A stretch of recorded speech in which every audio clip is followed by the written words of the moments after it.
हर चीज़ पूरी diet game को, पूरी न्यूट्रिशन को और फिटनेस को जितना मुश्किल हमने बना दिया ना, इतना मुश्किल है नहीं। इसमें आप छोटी मोटी चेंजेस कर सकते हो कि अगर आप अपनी डाइट में फैट थोड़ा सा कम कर दो, जो कि हमारी डाइट्स में बहुत हाई है, हम तो घी और तेल ऐसे यूज करते हैं, अगर आप वो कम कर दो और उसकी जगह प्रोटीन बढ़ा दो तो अगर आप सेम कैलोरीज भी खा रहे हो सकता है आप थोड़ी सी कैलोरीज ज्यादा बर्न कर लो। तो इतनी मेहनत कौन करे, बस कोई बता दे, हाथ पकड़ के चला दे कि भाई ये ठीक है ये नहीं है। हाँ, क्योंकि तुम उनको फोर्स कर रहे हो सोचने पे। It's a very difficult thing भाई। और इवन सोचने से ज्यादा मेरा जो कंटेंट है, मेरी जो अप्रोच है, मैं उनको फोर्स कर रहा हूँ रिस्पॉन्सिबिलिटी या अकाउंटेबिलिटी लेने से। चिकन वगैरह से प्रोटीन लेना आसान है।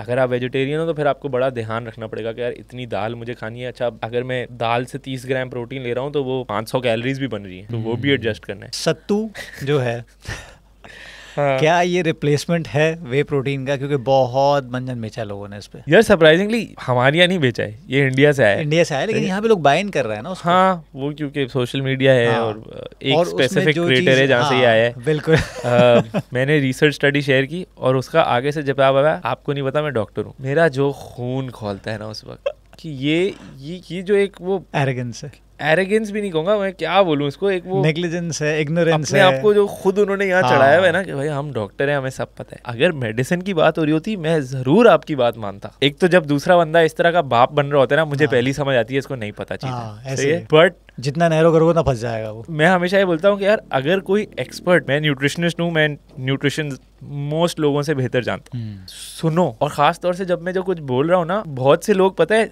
आपकी वीडियो या कंटेंट सुनते हैं, या इवन अगर फेस टू फेस है वो आपकी बात सुनते ही है जवाब देने के लिए।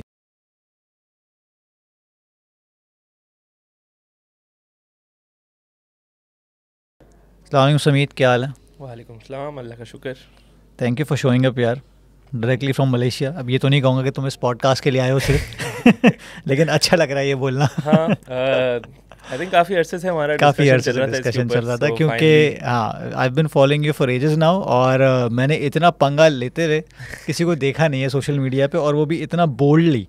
उसके पीछे definitely when I saw the credentials that you have, और जिसके बारे में तुमने बात भी की, फिर तुम हो, ताहा है, 2-3 और लोग हैं, एक अच्छे इंस्टीट्यूट की बैकिंग है, एक अच्छे रिसर्च बेस्ड इंस्टीट्यूशन की बैकिंग है, और ख़ास तौर पे तुम जो कंटेंट बनाते हो ना, देखें 2 तरह के कंटेंट होते हैं। एक जिस पे व्यूज़ आते हैं, और जिस पे व्यूज़ आते हैं वो डेफिनेटली वो मतलब की बातें होती हैं, और जिस पे व्यूज़ नहीं आते वो बहुत दफ़ा आप सच बोल रहे होते हैं, और ऐसा कड़वा सच होता है जो लोग सुनना नहीं चाह रहे होते। हाँ, कन्वेंशनल विजडम, ट्रेडिशनल ट्रूथ्स होते हैं, ओल्ड वाइफ्स टेल्स होती हैं कि अगर आपने चैलेंज कर दिया उसको बोले यार ये ऐसे थोड़ी होता है यार, तो ये इस तरह की चीज़ होती है। तुम्हारा कंटेंट थोड़ा उस तरह का होता है। हाँ। लेकिन वो रिसर्च बेस्ड होता है। अब मैं सबसे पहले तुमसे ये सवाल करना चाहूँगा कि हमारे यहाँ ख़ास तौर पे रिसर्च की इतनी वैल्यू नहीं है पाकिस्तान, मैं इंडिया को भी इंक्लूड कर लेता हूँ, चलो एक सब कॉन्टिनेंट में इतनी वो नहीं है। हमारे तो बेसिकली एक देसी टोटके भी चल रहे होते हैं, बहुत सारी चीज़ें चल रही होती हैं, जिसकी वजह से बहुत सारी दुकानें भी चल रही हैं। हाँ। सही है। और तुम्हारी जो कंटेंट है उसमें पावर है बहुत सारी दुकानें बंद कर देने का, लेकिन वो होंगी इसलिए नहीं क्योंकि लोग रेडी नहीं है अभी वो एब्जॉर्ब करने के लिए। वो दुकानें बंद नहीं होने वाली, समझने वाले समझ जाएंगे। सही है। लेकिन अच्छे कंटेंट क्रिएटर्स को उससे जो ट्रूथफुल कंटेंट निकालना चाहते हैं उनको कम से कम एक हिम्मत मिलती है, एक ताकत ये मिलती है कि यार अगर हम लगे रहेंगे, सच बताते रहेंगे, कम से कम 10 साल बाद अगर कोई पीछे मुड़ के देखेगा तो बोलेगा यार इस बंदे ने जो कहा था वो सही था, इसने मंजन नहीं बेचा था हमें। हाँ। लेकिन अभी लोग बहती गंगा में हाथ धो रहे हैं। तो मसला सारा ये, मुझे ये बताओ कि when we say evidence based approach, तो इसके पीछे क्या बैकिंग है या क्या थॉट प्रोसेस है? Why do we call it evidence based approach? So evidence based approach जो होती है ना, इसके पीछे 3-4 चीज़ें। बहुत से लोगों को लगता है कि अगर मैं कोई चीज़ एविडेंस बेस्ड कर रहा हूँ तो वो सिर्फ रिसर्च देख रहे हैं। ऐसा नहीं है। रिसर्च एक बहुत बड़ा कंपोनेंट है, सही है, और रिसर्च पढ़ना भी एक आर्ट है कि आप रिसर्च में क्या चीज़ें देख रहे हो। बहुत से लोग जो है ना, आजकल जब मैं रिसर्च शेयर करता हूँ तो जो सबसे बड़ा क्रिटिसिज्म कह लो ये देसी अवाम, जिसमें मैं इंडिया, पाकिस्तान एंड थोड़े बहुत गोरी अवाम भी डाल दो इसमें, होता है कि रिसर्च बदलती रहती है। एंड ये टेक्निकली पूरा सच नहीं है। अगर किसी को रिसर्च पढ़नी आती हो ना, तो रिसर्च बदलती रहती है इन द सेंस कि ऑब्वियसली रिसर्च होती जाती है ना। एक टॉपिक पे आपने पहले बहुत ही एक नए हाइपोथेसिस आते रहते हैं, बिल्कुल ऐसे ही है। सो आपने एक बिल्कुल बेसिक रिसर्च की, फिर उस पर कोई नई चीज़ टेस्ट की, एंड वो आपकी उसका जो डेटाबेस या उसकी जो अंडरस्टैंडिंग है वो बढ़ती जाती है। और उसका एक प्रिंसिपल है रिपीटेबिलिटी का। हाँ, ये भी होता है। मैं हमेशा बोलता हूँ कि लोग, तुमने भी सुना होगा कि यार रिसर्च में तो कुछ भी देख सकते हो, जो भी तुम्हें निकालना है तुम निकाल लोगे। ऐसा नहीं है। अगर आप रिसर्च पढ़ना जानते हो सो आपको पूरी बॉडी ऑफ रिसर्च देखनी है। ये नहीं कि आपने एक स्टडी उठाई, अपना कंफर्मेशन बायस लगाया कि यार हाँ मैं ये बोल रहा था और इस स्टडी में प्रूव हुआ है। भाई बाकी अगर 25 स्टडीज़ में वो डिसप्रूव हो रहा है तो वो भी मैटर करती है ना। आप देखो कि ओवरऑल कंसेंसस क्या है रिसर्च का, फिर उसके अंदर और अगर तुम डेप्थ में घुसना चाहोगे तो फिर आप देखते हो कॉन्फ्लिक्ट ऑफ इंटरेस्ट होता है हर रिसर्च में, फंडिंग किसने की है, कुछ हद तक वो भी मैटर करती हैं। एंड फिर जिस तरह तुमने कहा कि वो रिजल्ट्स रिपीट हुए या नहीं हुए। सो अगर मैं एक एग्जांपल दूँ तुम्हें, तुमने सुना होगा कि यार क्रीटीन से बाल गिरते हैं। वो एक स्टडी है, सही है, जो आई थिंक मुझे याद नहीं 80s में शायद हुई थी। वो कभी रिपीट नहीं हुई, टेस्ट हुई है बहुत दफ़ा लेकिन वो कभी रिपीट नहीं हुई, कभी आउट एंड आउट प्रूव नहीं हुआ कि क्रीटीन से बाल गिरते हैं। उस स्टडी में प्रूव हुआ था कि क्रीटीन से DHT बढ़ता है एंड एक मैकेनिज्म है कि DHT बढ़ता है तो बाल गिरते हैं, मगर जब डायरेक्टली टेस्ट किया तो प्रूव नहीं हुआ। बट वो एक रिसर्च इतनी फेमस हो गई बिकॉज वो थोड़ी सी फेयर बेस्ड रिसर्च थी कि वो आज तक आप वही सुन रहे हैं कि यार क्रीटीन लूँगा बाल तो नहीं गिर जाएंगे। अब आजकल मेरे कंटेंट पे ना बहुत मेरे बालों पे तो ये सब कमेंट्स आते हैं कि यार तुम सब छोड़ो, हेयर केयर रूटीन क्या है। मैं बोलता हूँ भाई कोई रूटीन नहीं है, रोज़ शैम्पू कर रहा हूँ। बट उसी तरह अगर मैं क्रीटीन पे कंटेंट बनाऊंगा ना तो बहुत कमेंट्स आएंगे क्रीटीन से बाल गिरते हैं। बोलता हूँ यार मैं 12 साल से क्रीटीन ले रहा हूँ, मैं अभी कितना 10 दिन के लिए पाकिस्तान आया हूँ, मैं क्रीटीन साथ लाया हूँ अपना, ये मैं नहीं छोड़ता क्रीटीन को। सो अगर बाल गिर रहे हैं तो मेरे तो नहीं गिर रहे। सो अगर तुम वो ये कि पूरी बॉडी ऑफ रिसर्च देखोगे, सो मेरा जो अपना ओपिनियन है क्रीटीन के ऊपर वो ये है कि क्रीटीन से बाल नहीं गिरते, मगर आप अगर जेनेटिकली आपकी जीन्स में है कि आपने गंजे होना है, सो उसमें ये हो सकता है कि शायद आपने अगर 35 साल पे गंजा होना था, हो सकता है अगर आप क्रीटीन ले रहे हो तो आप 33 पे गंजे हो जाओ, शायद थोड़ा सा उसको वो स्पीड अप कर दे। मगर अगर आपकी जीन्स में नहीं है तो नहीं हो गए। सो खैर जो तुम्हारा इनिशियल क्वेश्चन था, सो एविडेंस बेस्ड में रिसर्च आती है, बट साथ में ऐसा नहीं है कि हम एनेक्डोट्स को या लोगों के एक्सपीरियंस को वैल्यू नहीं देते, वो भी मैटर करते हैं। सो आपको इस सबको साथ लेके चलना है कि एविडेंस के अंदर रिसर्च क्या कह रही है एंड एनेक्डोटल एक्सपीरियंस क्या है। अगर एक चीज़ बहुत से लोग एक्सपीरियंस कर रहे हैं, सो जिस तरह बॉडी बिल्डर्स का एग्जांपल ले लो, बॉडी बिल्डर्स में अगर मैं तुम्हें एग्जांपल दूं, पहले पार्शियल, तुमने देखा होगा कि बहुत से बॉडी बिल्डर्स प्रोफेशनल लेवल पे पार्शियल रेप्स लगाते थे, सही है, कि पूरा ऊपर तक नहीं जा रहे, बेंच प्रेस में नीचे ही कर रहे हैं। एंड अब रिसर्च आ रही है कि हाँ पार्शियल रेप्स ऑलमोस्ट उतनी इफेक्टिव हैं या शायद ज़्यादा इफेक्टिव हैं फुल रेंज ऑफ मोशन से। हाँ, मैं भी रिसेंटली डॉक्टर माइक स्ट्राइडल है उसकी रिसर्च देख रहा था। वो बेसिकली एक रिसर्च को इलाबरेट कर रहा था। वो कह रहा था कि वो जो स्ट्रेच बेस्ड पार्शियल है ना, वो ज़्यादा, क्योंकि बहुत दफ़ा लोग कॉन्ट्रैक्शन बेस्ड करते थे, वो इतना नहीं होता। हाँ, कॉन्ट्रैक्शन बेस्ड तो यूजलेस है। हाँ बिल्कुल, स्ट्रेच बेस्ड पे कुछ अब रिसर्च आ रही है। वो रिसर्च अभी भी थोड़ी सी लिमिटेड है मेरे ओपिनियन में, बिकॉज 90% ऑफ वो रिसर्च बिगिनर्स में है, सही है। सो हमें नहीं पता कि अगर बिगिनर्स भी आ सकते हैं उसमें। हाँ सही है, तो बिगिनर्स तो कुछ भी करेंगे, मसल चढ़ेगा, बिल्कुल सही है। और फिर वो बिगिनर्स के अलावा ज़्यादातर जो है ना काव्स और इस तरह के मसल्स पे हुई हुई रिसर्च, तो हो सकता है वो मसल शायद स्ट्रेच बेस्ड हाइपरट्रोफी से ज़्यादा। और अगेन ये वही वाला एलिमेंट आ गया कि उस रिसर्च में आप क्या क्या कंसिडर कर रहे हो, वो यही तो देखना है कि वो रिसर्च हुई भी क्या है। अभी एक जेफ निपर्ट को जानते हो, उसने यही चीज़ स्टडी फंड की थी, सही है, जहाँ पे उसने बॉडी बिल्डर्स को लेके ये रिसर्च की। सो उसमें ये नहीं आया, उसमें आया कि स्ट्रेच बेस्ड हाइपरट्रोफी से मसल बिल्ड होता है, मगर ऐसा नहीं है कि वो normal full range of motion training से बेहतर है। सो अब वो वही है ना कि लोग बोलते हैं ना कि स्टडी से तो कुछ भी प्रूव हो सकता है या साइंस तो सब कुछ प्रूव कर रही होती है। नहीं, पहले रिसर्च की बिगनर्स में एक चीज़ सामने आई, अब उसको आहिस्ता आहिस्ता लोगों को हुआ कि यार ये तो बड़ी वैल्यूबल चीज़ है, अगर हम हाफ रैप लगा के भी उतना ही बेनिफिट ले सकते हैं तो बहुत सी मूवमेंट्स में काफ्स लगाते हुए मैं पूरा ऊपर क्यों जाऊँ, मैं सिर्फ हाफ रैप्स लगाऊंगा, ज़्यादा वेट उठा सकता हूँ मैं हाफ रैप्स में और मसल बिल्ड होगा।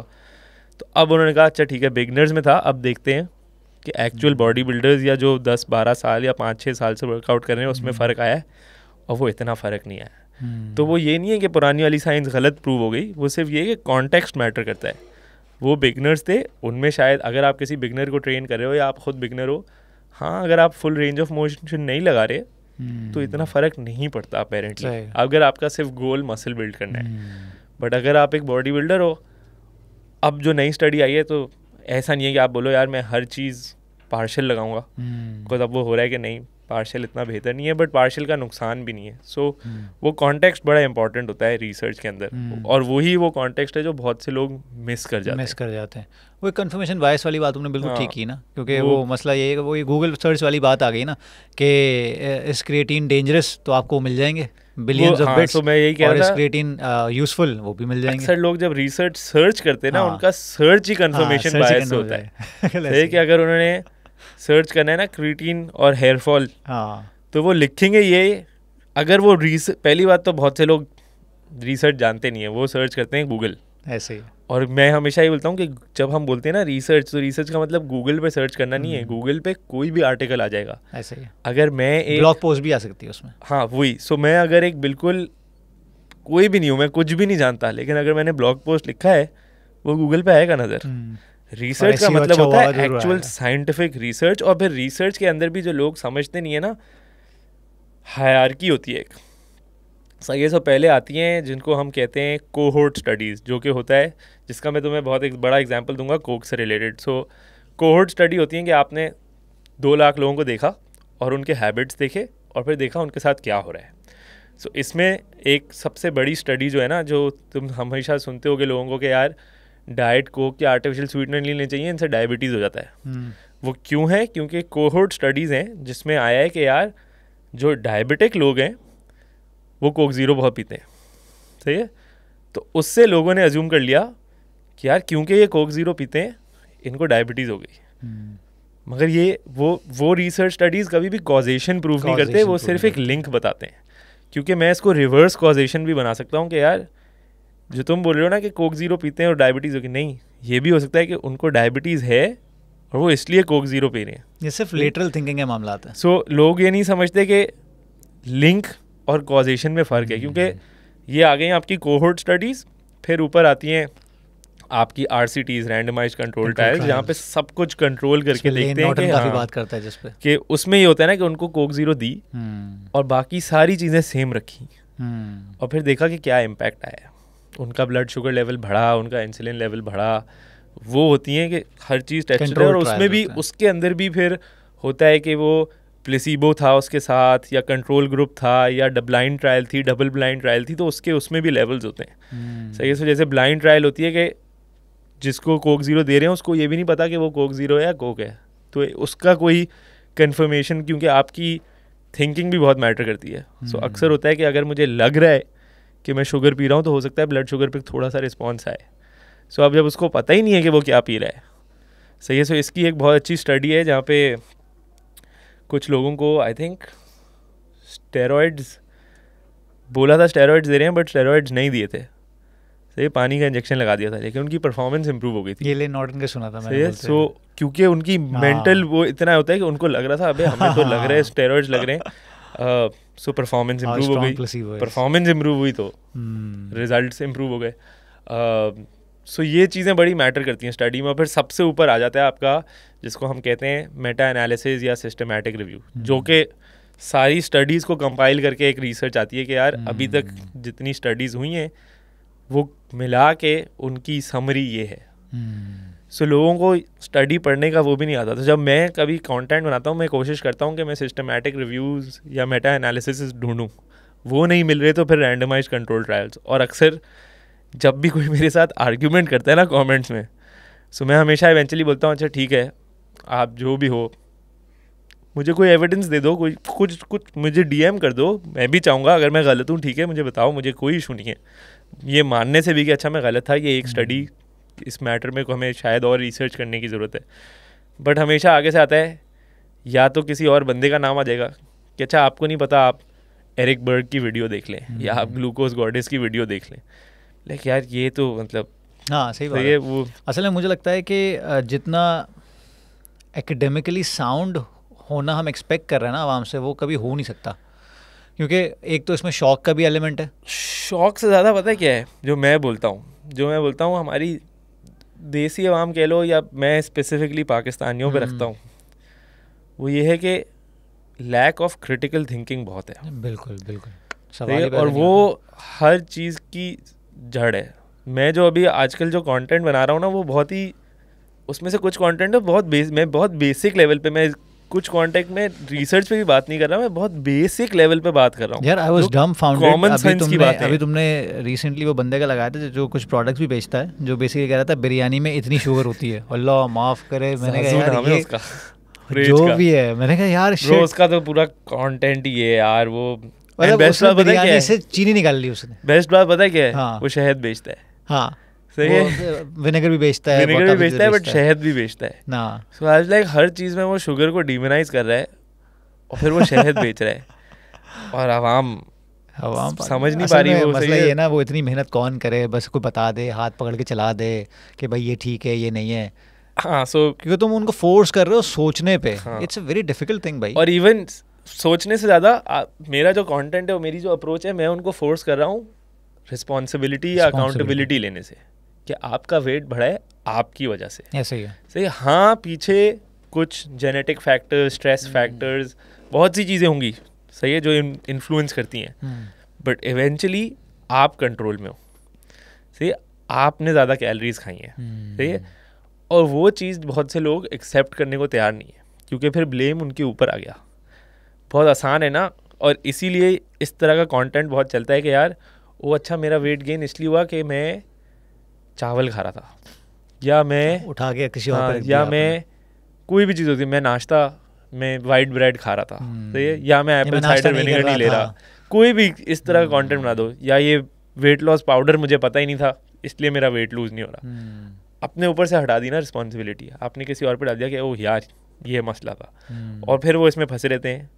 अच्छा एप्पल साइडर विनेगर नहीं था, ओह अच्छा मसला ये था कि मैं ब्रेड खा रहा था, अच्छा मसला ये था कि मैं कार्ब्स खा रहा था, या हम ये कर रहे थे, और वो उसी में ब्लेम गेम में फंसे रहते हैं और अकाउंटेबिलिटी नहीं लेनी। बिकॉज मेरे कंटेंट में सारा है कि भाई कैलोरीज मैटर करती हैं, किस तरह करना है आपने वो आपके ऊपर है, बट मैं तो इन डेप्थ भी नहीं जा रहा कि कैलोरीज में प्रोटीन ये वो मजबूर करते हो कि यार थिंक और एजुकेटेड सवाल करो। ये सवाल करना ही बहुत ज़रूरी है, लेकिन एजुकेटेड सवाल होने चाहिए। वो सवाल भी सही होना बहुत ज़रूरी है। हाँ। अगर सवाल ही गलत करोगे, फॉर एग्जांपल बोलता हूँ कि हमें सवाल पूछना सीखना चाहिए। कि फॉर एग्जांपल अगर मेरे पास इनबॉक्स में बंदा आता है कि कौन सा प्रोटीन बेस्ट है एनर्जी के लिए, एनर्जी के लिए प्रोटीन बेस्ट नहीं होता भाई। ये फिर भी अच्छा सवाल है। अच्छा। मेरे पास सवाल आते हैं प्रोटीन क्वेश्चन मार्क, अब मैं क्या बोलूँ इस पे क्या पूछ क्या रहे हो भाई कौन सा प्रोटीन पाउडर हो या प्रोटीन पाउडर की बात हो रही है, तुम्हें कितना प्रोटीन लेना चाहिए। यार अगर तुम्हें किसी से फ्री एडवाइस भी चाहिए ना, तो कोशिश करो कि जितना टारगेटेड क्वेश्चन पूछ सकते हो, बंदे का दिल भी चाहे जवाब दे आपको वो। क्या सवाल अच्छा किया है, कम से कम स्ट्रक्चर्ड सवाल तो है। सही है कि अच्छा तुम ये जानना चाह रहे हो, ये सारी डेटाबेस है या ये सारी इन डेप्थ नॉलेज है जो तुम्हें बता सकता हूँ फ्री में, बट वो बताओ तो तुम्हें प्रॉब्लम क्या है। अच्छा कैलोरी काउंट का जो सीन है ना, मसला सारा ये है कि ये तो लॉ ऑफ थर्मोडायनामिक है, सिंपल सी बात है। कैलोरी इन कैलोरी आउट तो आप कभी डिनाई कर ही नहीं सकते, लेकिन इसको भी बहुत सारे इंटरनेशनल पॉडकास्ट भी मैंने देखे हैं। डायरी ऑफ अ सीईओ में 2-3 लोग आए, काफ़ी इस तरह के लोग आए जो काफ़ी ज़्यादा इनको मलाइन किया गया। देखो पॉडकास्ट में जो है ना सीन, पॉडकास्ट होती है व्यूज़ के लिए। हाँ, और ख़ासतौर पर बहुत सारी वो स्पॉन्सर्ड भी होती हैं, स्पॉन्सर्ड तो होती है, कुछ करना है। डायरी ऑफ अ सीईओ है या कोई भी और भी अच्छी पॉडकास्ट हैं, ये बनती हैं व्यूज़ के लिए। बिल्कुल ऐसे ही है, और उसमें इस तरह की स्टेटमेंट्स भी आती हैं, उस तरह के अभी माइक इस्राटेल और लेन नॉर्टन है जो थोड़े से बड़ी पॉडकास्ट में आना शुरू हुए हैं, क्योंकि उनकी अब जाके फॉलोइंग एविडेंस बेस्ड की कभी भी फॉलोइंग उस लेवल पे नहीं होती। बिल्कुल। सो लेन की अब जैसे 1 मिलियन हो गई है, सो वो अब उस पॉडकास्ट पे आना शुरू हुए हैं। बट उसी पॉडकास्ट पे लेन से 1-2 हफ्ता पहले एक बंदा आया था जो बिल्कुल ही रिडिकुलस क्लेम्स करके चला गया, तो उससे आपको रियलाइज आउट भी किया था उसको बाद में। सो इससे आपको रियलाइज होता है कि जो पॉडकास्ट होस्ट है उसको नहीं फर्क पड़ता कि कौन एक्चुअल इन्फॉर्मेशन दे रहा है, ये उनका काम नहीं है। हाँ। वो एक चैनल है जो आए, जिसके व्यूज़ हैं, जिस तरह भी चैनल पे व्यूज़ आ रहे हैं वो उसको बुला लेगा। उस पर असल में ये वाली बात हुई थी, मैं असल में आने चाह रहा था सवाल पे कि there is a phenomenon called if it fits your macros. सही है, इसको बहुत ज़्यादा मिसयूज़ किया जाता है। अब जहाँ तक मेरी ऑब्जर्वेशन है ना, कि जब भी हम कैलोरिक डेफिसिट की बात करते हैं तो कैलोरिक डेफिसिट में we always count the calories, या उसको कम करते हैं या ज़्यादा करते हैं, कभी भी क्वालिटी ऑफ कैलोरीज पे नहीं जाते कि हमको कैलोरीज ले कहाँ से रहें। तो how much is this important? So if it fit your macros जो है ना, थियोरेटिकली तो सही अप्रोच है, सही है, बट वो थोड़ा सा आई थिंक सोशल मीडिया ने और जो लोग फॉलो करे थे ना उसको थोड़ा एक्सट्रीम पे ले गए। हाँ अच्छा, if it fits your macros में बता दूं कि अगर उर्दू में ट्रांसलेट करें, क्योंकि थोड़ा सा ज़्यादा हमारी आवाम देसी भी है, जो भी आपकी कैलोरीज में फिट आ रहा है, जो भी कैलोरीज में फिट आ रहा है, फॉर एग्जांपल 1800 में अगर आपके 2 बिग मैक भी आ रहे हैं, बोलो यार 2 बिग मैक मैं रोज़ खा लूँगा, एंड साइंटिफिकली ये सही है। हाँ सही है, बहुत दफ़ा स्टडी हो चुका, मैं कर चुका हूँ अपने साथ, कि अगर आप सिर्फ लेज के चिप्स खा रहे हो या कोई भी चिप्स खा रहे हो, सही है, आप अपनी कैलोरी के अंदर हो। सो मैं एक एग्जांपल देता हूँ, डॉक्टर मार्क हॉब नाम था उनका, प्रोफेसर थे, एंड उन्होंने यही रिसर्च की थी अपने ऊपर कि एक महीने के लिए या कुछ वीक्स के लिए उन्होंने, जिसको उन्होंने बुलाया था ट्विंकी डाइट, जिसमें उन्होंने ट्विंकीज जो कैंडी हैं, डोरिटोज, ओरियोज, कोल्ड ड्रिंक्स, इस तरह की चीज़ें खाई थी सिर्फ। सही है, बेसिकली कॉन्सेप्ट था कि जो चीज़ें पेट्रोल पंप का जो वो सुपर स्टोर नहीं होता उससे जो मिल के, मगर ही मेड श्योर कि वो डेफिसिट में, एंड उस जो भी वो टाइम पीरियड था उसके बाद उनका वेट भी लूज़ हुआ, एंड सरप्राइजिंगली उनके ब्लड मार्कर्स भी इम्प्रूव हुए थे, कोलेस्ट्रॉल कम हो गया क्योंकि वेट लूज़ हो रहा था। सही है, और एंड में उनसे पूछा तो उन्होंने कहा कि यार मैं ये डाइट रेकमेंड नहीं करूँगा कभी, सही, बिकॉज मैं हर वक्त भूखा था, सही, भूख लग रही थी, डाइट क्वालिटी अच्छी नहीं थी, वाइटामिन वगैरह की ज़रूरत थी, मगर पॉइंट इज़ कि अगर सिर्फ वेट लॉस की बात है तो होता है।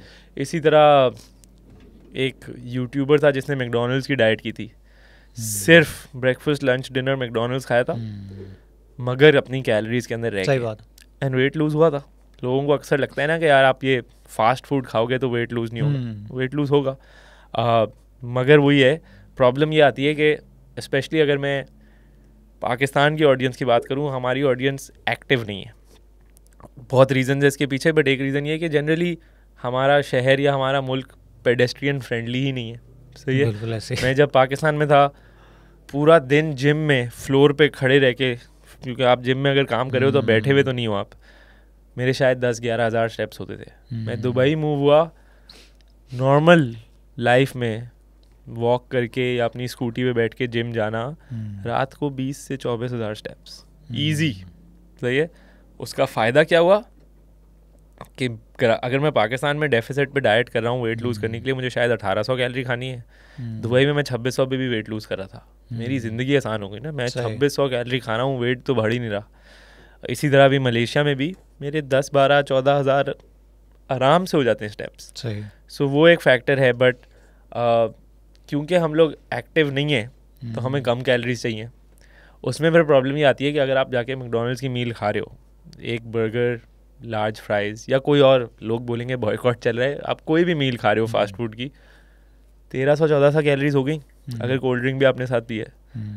अब स्पेशली अगर मैं औरतों की बात करूं, उनको चाहिए ही शायद 1400 कैलोरी वेट लूज़ करने के लिए, तो एक मील में ही अगर आपने खा ली तो फिर वो if it fits your macros वाली अप्रोच फॉलो नहीं हो पाएगी ना, क्योंकि आपको लंच भी करना है, डिनर भी करना है।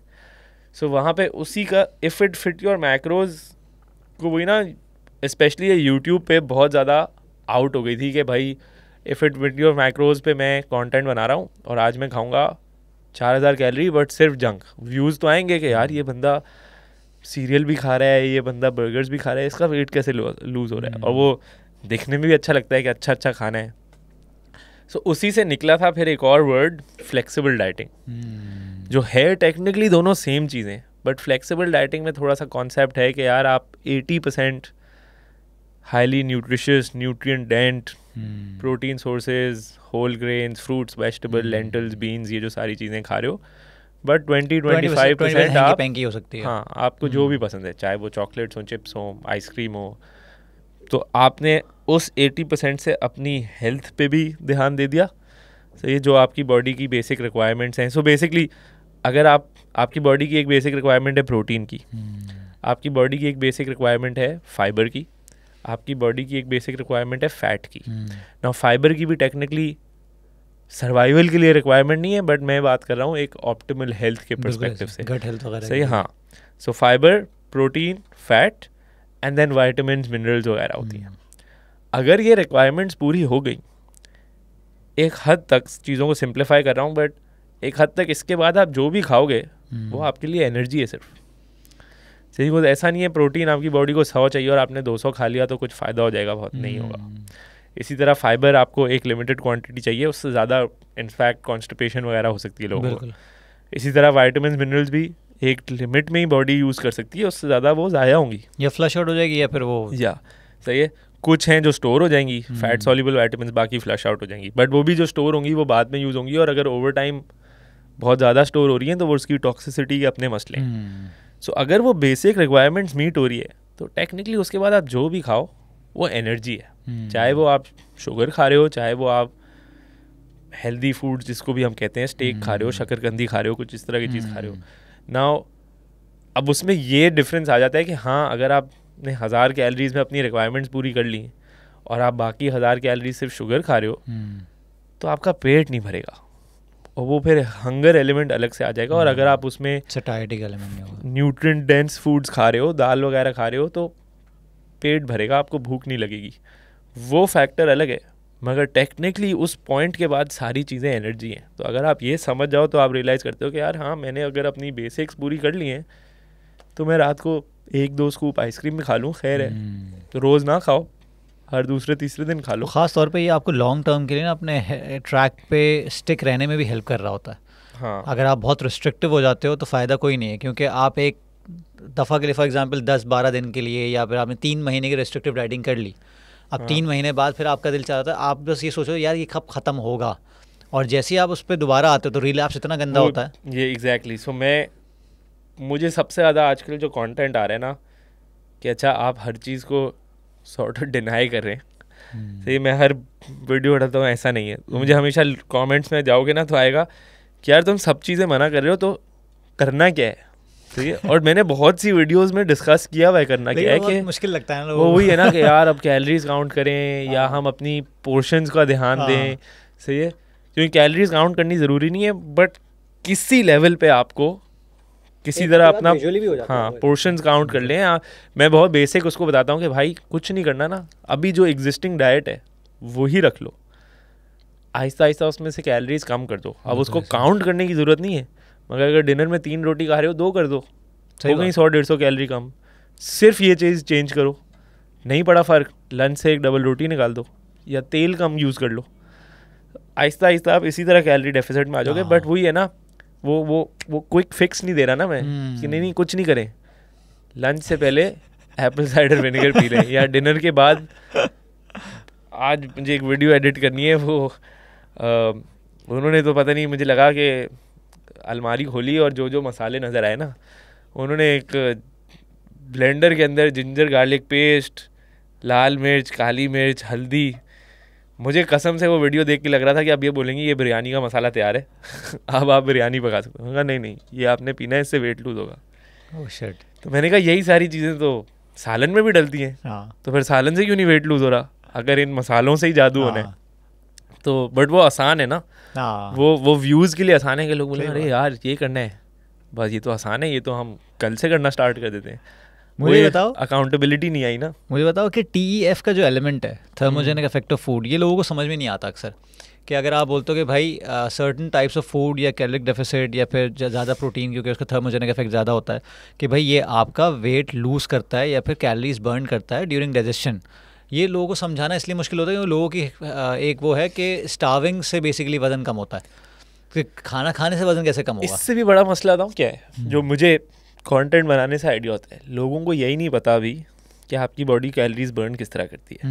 तो ये मुझे अक्सर आता है कि यार तुम कह रहे हो 1600 कैलोरी खाओ, तो मैं 1600 कैलोरी बर्न कैसे करूँगा मैं बोलता हूँ भाई आप बर्न कर रहे हो सही, ये आप बर्न, और वो हमेशा मैं कैसे बर्न कर रहा हूँ, मैं तो कुछ कर ही नहीं रहा, मैं तो जिम ही नहीं जा रहा, मैं तो जिम ही नहीं जाता, मैं तो भाई आप जिंदा हो, 70% BMR लेके जा रहा है, आपका दिल धड़क रहा है, आपकी सांसें चल रही हैं, आपकी आंखें ब्लिंक कर रही हैं, आपका दिमाग चल रहा है, आप बाथरूम जा रहे हो, उठ के कुछ भी चीज़ें कर रहे हो, घर के चोर्स कर रहे हो, गाड़ी चला रहे हो, any movement that you do उसमें एनर्जी लगती है। ऐसे ही। और ये वही है ना कि बहुत बेसिक साइंस है ये। बिल्कुल सही है, गाड़ी अगर चल रही है तो वो किसी चीज़ पे चल रही है ना, इसी तरह आप भी कुछ भी कर रहे हो, कोमा में भी हो अगर आपकी बॉडी कैलोरीज बर्न कर रही है, बिकॉज आपका दिल चल रहा है, आपकी सांस चल रही है, keeping your light switched on in your body. सही है।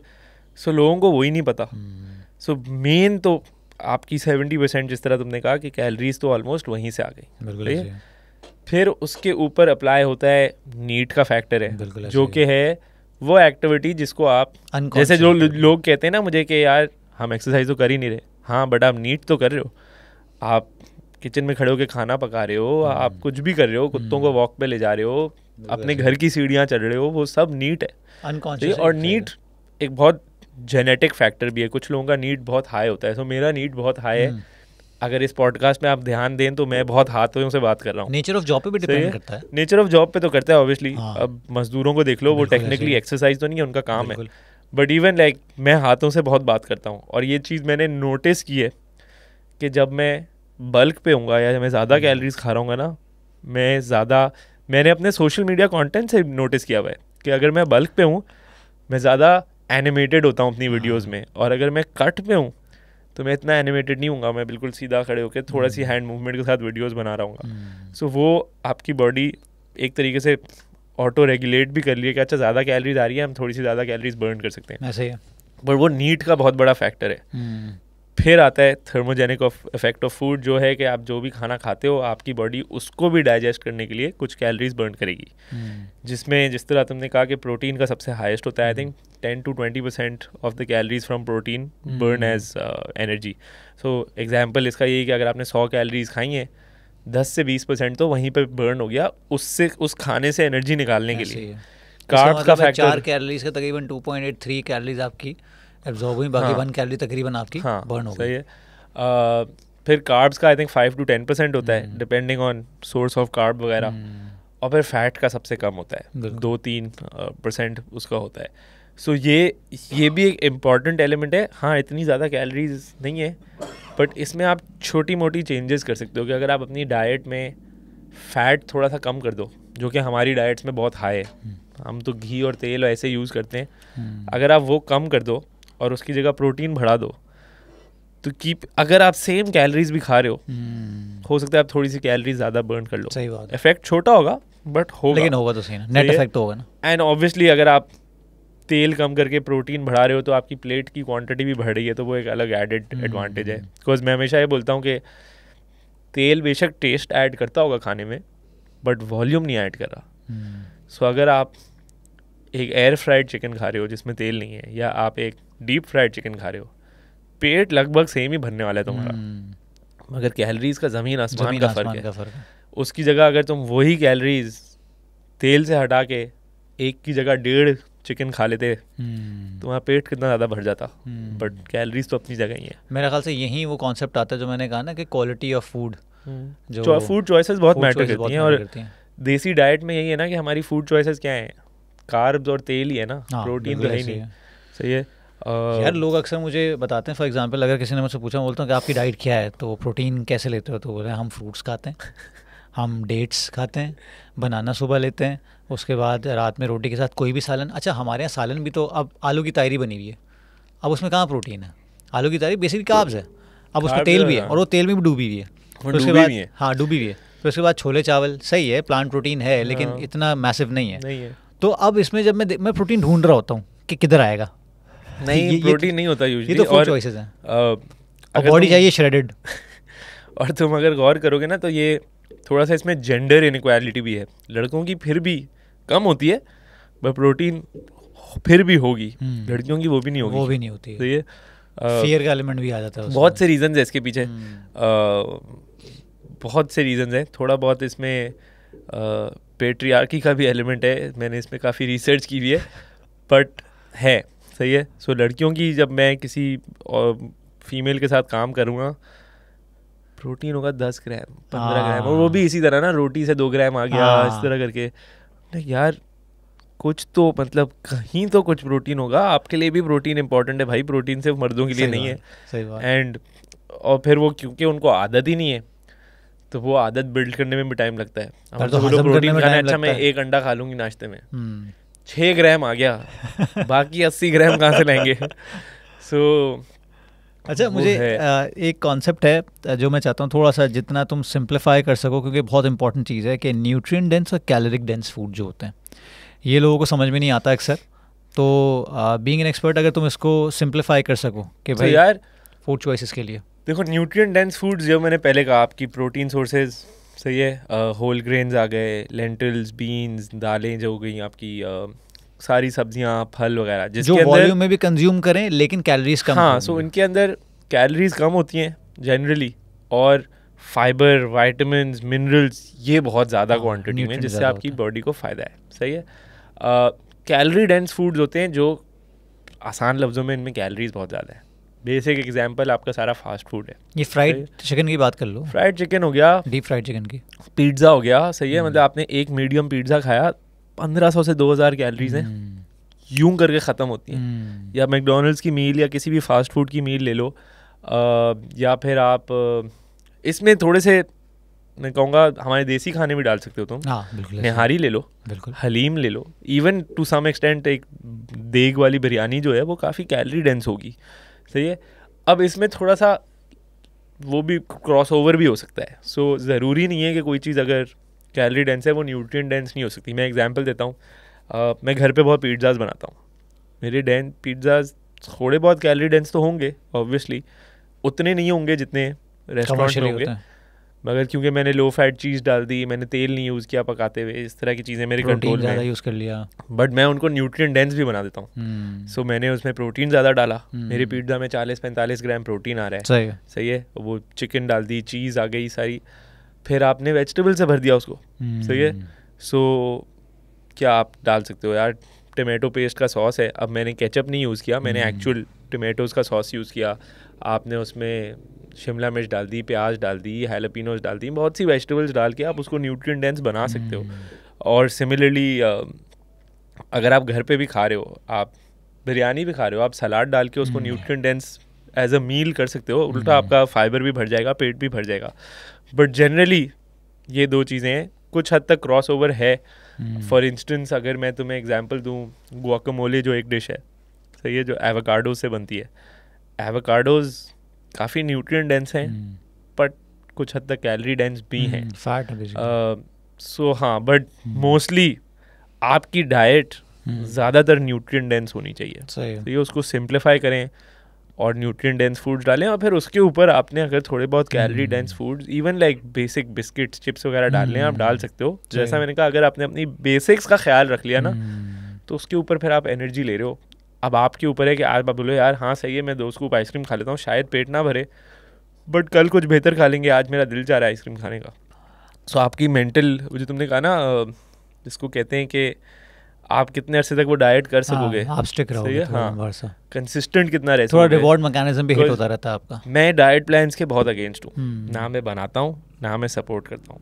बहुत हमारी इंडस्ट्री में वैसे भी जो डाइट प्लान्स बन रहे हैं, मैं तो उनको डाइट प्लान्स भी नहीं बनाऊंगा। वो 1200 कैलोरीज के बन रहे होते हैं भाई। ब्रो आज ही मेरे पास एक मैसेज आया, 800 कैलोरी का भी देखा है मैंने। एक बंदी ने कहा कि मैं और मेरी बहन ने एक ट्रेनर से, मैं नाम नहीं ले रहा उस ट्रेनर का, बट हमने एक ट्रेनर से डाइट प्लान लिया।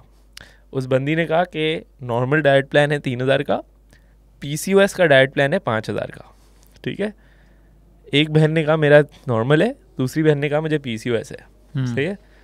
उन्होंने स्मार्टली खेला थोड़ा सा, उन्होंने उस ट्रेनर को नहीं बताया हम बहनें, उन्होंने अलग अपने इंस्टाग्राम में मैसेज किया। जब प्लान आया सेम प्लान था। फिर उन्होंने बोला कि भाई तुमने हम दोनों को सेम प्लान भेजा है, उससे पैसे भी ज़्यादा दिए। उसने कहा ओ मैंने गलती से सेम प्लान भेज दिया है, और फिर PCOS वाले में थोड़ी सी चेंजेस कर दी। तो उन्होंने मुझे प्लान भेजा दोनों, मैंने कहा कोई गलती से नहीं था, पकड़े गए वो। तो उन्होंने चेंजेस कर दी। बट जनरली जो डाइट प्लान हमारी मार्केट में चल रहे हैं वो यही है। बिल्कुल आसान है पैसा बनाना। मैं कल को बोल दूं यार मैं डाइट प्लान बना रहा हूँ, एक डाइट प्लान बना दिया 1200 कैलोरी का, बहुत जो आया उसको वो चेप दिया। मसला मुझे ना इंडस्ट्री में यही नज़र आ रहा है कि लोग क्या करते हैं, बहुत सारे ट्रेनर्स या बहुत सारे डाइटिशियन स्विच करते रहते हैं। ठीक है। अब उसमें होता क्या है कि फॉर एग्जांपल डाइट प्लान एक ने काम किया, अच्छा कैलोरिक डेफिसिट में जो भी डाइट प्लान बनेगा ना हमेशा काम करेगा, अगर आप काम करोगे उस पर तो सही है, फिर वो काम करेगा। अब होता क्या है कि मुझे काफ़ी दफ़ा आता है, काफ़ी अच्छे ट्रेनर्स हैं, मतलब बड़े बड़े नाम हैं, कि हमने ये प्लान लिया था, तो मैंने कहा इस प्लान में क्या इशू था, तो इस प्लान में ये इशू ये था कि ये हमने जैसे ही छोड़ा ना हम दोबारा वैसे ही हो गए। तो मैंने कहा भाई छोड़ना थोड़ी होता है, तो मैंने कहा जब आप दोबारा आए होगे तो उसी पे आए होगे ना जो पहले था। सो ये जो तुमने पॉइंट रेज किया ना, ये सबसे बड़ा इशू है मुझे डाइट प्लान से। हाँ, क्योंकि रिस्ट्रिक्टिव होता है और आप दोबारा चाहते हो कि खत्म हो जाएगा। 2 महीने, 3 महीने, 4 महीने, 6 महीने, साल फॉलो कर लोगे, जिंदगी भर फॉलो कर सकते हो। 3 से 6 महीने बहुत होता होगा। अच्छे से अच्छा डाइट प्लान भी मैं अपनी सारी एक्सपर्टीज यूज कर लूँ, मैं तुम्हें कितनी ऑप्शंस दे दूंगा, 5 नाश्ते की, 5 लंच की, 5 डिनर की। चलो एक एक ऑप्शन नहीं है, आप रोज चीजें चेंज कर सकते हो, मगर एक पॉइंट पे आके आप उससे भी बोर हो जाओगे। दूसरा, वो डाइट प्लान मैंने बनाया हुआ है, वो आपकी चॉइसेस के हिसाब से नहीं है। सही। अब बहुत दफ़ा लोग बोलते हैं यार मैंने डाइट प्लान लिया था, उसमें तो अंडे थे, मुझे तो अंडे पसंद ही नहीं है, क्यों लिया डाइट प्लान। सही है। या फिर आप बोलते हैं मैंने उसको बताया था मुझे अंडे नहीं पसंद, उसने फिर भी अंडे डाल दिए। सही है। तो यही मुझे इशू है कि आप डाइट प्लान फॉलो करोगे, अगर तो आपने फॉलो कर लिया तो वो डेफिसिट में होगे और आप वेट लूज करोगे। सही बात है। मगर आपने कुछ सीखा नहीं, आपने सिर्फ सीखा डाइट प्लान फॉलो किस तरह होना है। आपने ये नहीं सीखा कि कैलोरी डेफिसिट क्या है, फूड चॉइसेस क्यों मैटर करती हैं, अगर आप स्ट्रेस्ड हो आप किस तरह अपने न्यूट्रिशन को चेंज करो, अगर आप शादी पे जा रहे हो, किसी दावत पे जा रहे हो, You're asking for too much. सही है। बट वो चीज़ें मैटर करती है ना, बिकॉज एक दफ़ा आपने वो समझ ली। सही है। तो जब मैं कोचिंग करता हूँ मेरा फोकस उस एजुकेशन पे होता है, क्योंकि अगर मैंने आपको वो घोल के पिला दिया फिर आपको ज़िंदगी भर डाइट प्लान की ज़रूरत नहीं है। आप लेना चाहो तो ले सकते हो। अगर आपने, बहुत से लोग मेरे पास आते हैं कि यार मुझे डाइट प्लान चाहिए, या फिर कोई स्पेसिफिक गोल है, किसी टाइमलाइन का गोल है, अब हम किसी का मतलब है कि स्टेज लीन होना है या कुछ होना है या फोटोशूट करनी है। मेरे पास हैं ऐसे क्लाइंट्स, तो उनको भी मैं पर्सनली बोलता हूँ तुम डाइट प्लान बनाओ अपने लिए, मैं उसको ट्वीक कर दूंगा कि अगर मुझे कैलोरी ज़्यादा लग रही हूँ या प्रोटीन मैं वो ट्वीक कर दूंगा, बट तुम अपनी फूड चॉइसेस के हिसाब से ना, तुम्हें नाश्ते में क्या ना खाना क्या पसंद है वो बनाओ, मैं ट्वीक कर दूंगा। सो वो फिर भी आसान है कि उन्होंने अपनी मर्जी से बनाया ना। बट एक्चुअल कोचिंग यही होती है कि मैं आपको सिखा दूं करना क्या है। सही बात है। फिर आपके ऊपर है, आपको 10 साल बाद भी अगर वेट लूज करना है, आपको पता है आपने करना क्या है, आपको डाइट प्लान की ज़रूरत नहीं है, और फिर आपसे कोई आपके साथ स्कैम नहीं हो सकता ना। सही है, ऐसा ही है। सो वो चीज़ इंपॉर्टेंट है, बट वही है उसमें अकाउंटेबिलिटी लेनी है। हाँ, और वो ना मछली पकड़ के दे दो ना, मछली पकड़ना सीखना नहीं है मसला। वो एग्जैक्ट सेम मसला वही है। ये सही मुहावरा है। तो तुमने बेसिकली बहुत ज़्यादा उन पे रिस्पॉन्सिबिलिटी डाल दी। वो कहते हैं भाई इतना टाइम नहीं है यार, ये पकड़ो बना दो, भले वो आपको 50,000 में 5,000 वाली चीज़ दे दे, 5 रुपये वाली चीज़ दे दे, बस यार दे दिया उसने। मैं तुम्हें इसका एक एक्सट्रीम एग्जाम्पल देता हूँ। एक पाकिस्तान तो मैं काम करता हूँ, मेरा जो स्ट्रॉन्ग कलेक्टिव एक कोचिंग टीम कह लो। सो वो जो 3 लोग हैं वो मेरे साथ, डैन, विक्टोरिया, एमिली हैं जो गोरे हैं। ठीक है। वो दोनों तीनों यूके में बेस्ड हैं। एक पाकिस्तानी ने हमें अप्रोच किया, मुझे नहीं अप्रोच किया, डैन को अप्रोच किया कि यार कोचिंग चाहिए। डैन ने कहा भाई तुम पाकिस्तान से हो, तुम समीत से कोचिंग लो। कहा नहीं मुझे तुमसे चाहिए। डैन को भी समझ नहीं आया, सही है, क्योंकि डैन भी MNU क्वालिफाइड है, मैं भी MNU क्वालिफाइड हूँ। तो डैन ने मुझसे पूछा, मैंने कहा यार हमारा थोड़ा सा ना अभी तक कॉलोनियल माइंडसेट है, वो होगा तुम और मैं सेम चीज़ बोल रहे हैं, बट वो तुम्हारी बात ज़्यादा समझ आएगी उसको। तो डैन ने उसको रेट भी ज़्यादा बताया, तो ये फिर भी ले लिया, क्योंकि डैन को क्लाइंटेल नहीं चाहिए थी उस वक्त, फुल चल रहा था, मुझसे डबल रेट बताया। तो ये सो अच्छा खासा बन जाता है। उसने साइन अप कर लिया और फिर 1 महीने बाद डैन ने उसको फायर कर दिया। अच्छा, क्यों? क्योंकि वही मसला था, अकाउंटेबिलिटी नहीं चाहिए। और वो डैन को बोल रहा है मेरे लिए डाइट प्लान बनाओ, मैंने तुम्हें इतने पैसे दिए। कह रहा भाई मैं डाइट प्लान बनाता ही नहीं, इस तरह नहीं होती कोचिंग। नहीं तुम डाइट प्लान बनाओ। डैन ने अगले महीने कहा ये ले अपने पैसे, आप चलें, आप रेडी नहीं अभी कोचिंग के लिए। कोचिंग का बहुत बड़ा एक इम्पॉर्टेंट एस्पेक्ट है। जब मैं NLP के थ्रू जा रहा था, क्योंकि मैंने भी कुछ सर्टिफिकेशन 1-2 NLP के हिसाब से की थी, तो उसमें बड़ी खूबसूरत बात मैंने पढ़ी थी जो हमेशा हर तरह की कोचिंग में लागू होती है। वो ये है कि it's a do with process, not do to process. तो जब तक आप रेडी ही नहीं हो ना किसी के साथ काम करने के लिए अपने ऊपर, और ये बोला तुम मेरे ऊपर कर दो यार, ये तुम मेरे ऊपर एहसान कर दो या मेरे लिए कर दो। बहुत दफ़ा मेरे पास आते हैं मैसेजेस कि यार मुझे अपने हस्बैंड के लिए कोचिंग चाहिए। मेरा पहला सवाल होता है क्या आपके हस्बैंड को कोचिंग चाहिए? नहीं, उनको तो पता ही नहीं है कुछ। नहीं, मैं नहीं कर रहा काम, बिल्कुल मेरा भी टाइम ज़ाया है, उनका भी टाइम ज़ाया है, आपके पैसे भी ज़ाया है। Because I am not doing this to anybody. जब हेल्थ की बात आती है ना, एंड आई थिंक ये हर चीज़ पे अप्लाई होता है। अगर मैं खुद नहीं करना चाहता, नहीं होने वाला। तो इवन आप पढ़ाई पे अप्लाई कर दो। मैं अगर खुद नहीं पढ़ना चाह रहा मुझे कोई पढ़ा नहीं सकता। आप दुनिया का कोई बेस्ट ट्यूटर ला दो, स्कूल में डाल दो, नहीं पढ़ने वाला मैं। सेम चीज़ हेल्थ पे, क्योंकि जब तक वो इनर मोटिवेशन सॉर्ट ऑफ नहीं होगी ना, जो भी मोटिवेशन है, बट आपका खुद नहीं है ना कि यार मैं जिम जाऊं, कुछ हेल्थ पे फोकस कर लूं, तब तक कुछ नहीं होने वाला। अगर किसी ने फोर्स कर भी दिया, बहुत ही शॉर्ट लिव्ड होगा वो, एंड यूजुअली उससे और बंदे की relationship with the workout, gym, body खराब हो जाएगी और बहुत दूर भागेगा उस चीज़ से। रिलेशनशिप विद फूड जो है ना, वो बड़ा इंपॉर्टेंट है, या विद एनीथिंग इन लाइफ। तो आपका रिलेशनशिप अब कैसा है? क्योंकि फॉर एग्जांपल बहुत दफ़ा लोग इस तरह की अप्रोच से आते हैं कि उनको नफरत हो जाती है। यार अभी जो बाबर भाई बैठे हुए थे, इन्होंने मुझे बताया कि एक दफ़ा ऐसा हुआ था, मुझे एक ट्रेनर ने कह दिया 40 एग वाइट्स रोज़ खाने, और 40 एग वाइट मैंने तकरीबन 4-6 महीने खाए। मैं आज तक, बताने काफ़ी साल हो गए, मुझे अंडों से नफरत हो गई है। मैं तुम्हें अपना एग्जाम्पल देता हूँ, बहुत पुरानी बात है, 7-8 साल। मेरी नॉलेज उस वक्त करीब भी नहीं थी जो अभी है। मुझे किसी तरह दिमाग में आ गया था कि शकरकंदी से बेहतर कार्ब नहीं है, और शकरकंदी मुझे बहुत पसंद थी, खासतौर पे रोड पे नहीं मिलती, मैं मतलब मन देता था। मेरे दिमाग में आ गया कि भाई शकरकंदी से बढ़ के कोई चीज़ नहीं है, और किसी तरह मेरा दिमाग ये बन गया, मैं बल्क कर रहा था।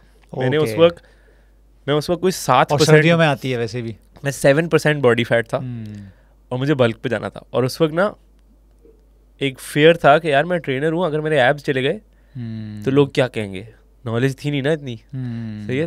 तो जब नॉलेज पे आप रिलाई नहीं कर रहे, तो आप अपनी बॉडी पे रिलाई कर रहे होते।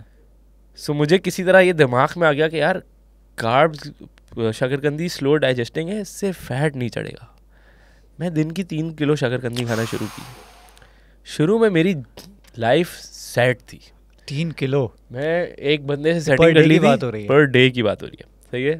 ये 3 मील्स में 1-1 किलो खाता था। नाश्ता अलग था, नाश्ते में ओवरनाइट ओट्स थे, lunch snack, lunch post workout snack कह लो, डिनर 1-1 किलो शकरकंदी fixed, protein chicken, grilled chicken. और ये शुरू में मुझे बहुत मज़ा आया, शकरकंदी वाले से सेटिंग थी, रोज़ आता था 3 किलो शकरकंदी, मसाला नींबू भर के, बोलता था लाइफ मेरी सेट है। आहिस्ता आहिस्ता फिर सीज़न ख़त्म हो गया, रोड पे मिलना बंद हो गई, मैंने घर पे बॉयल करना शुरू की। घर पे बॉयल करने में या स्टीम भी कर लो, वो मज़ा नहीं है, वो जो मिट्टी के अंदर पक के वो स्मोकीनेस वाला फ्लेवर, वो मसाले के साथ। बट मैंने खाई घर पे। मुझे याद है मैं फॉई रूडे के लिए काम करता था, और मैं उस टाइम पे हफ्ते में 2 दफ़ा हैदराबाद जाता था क्लास लेने। सही है।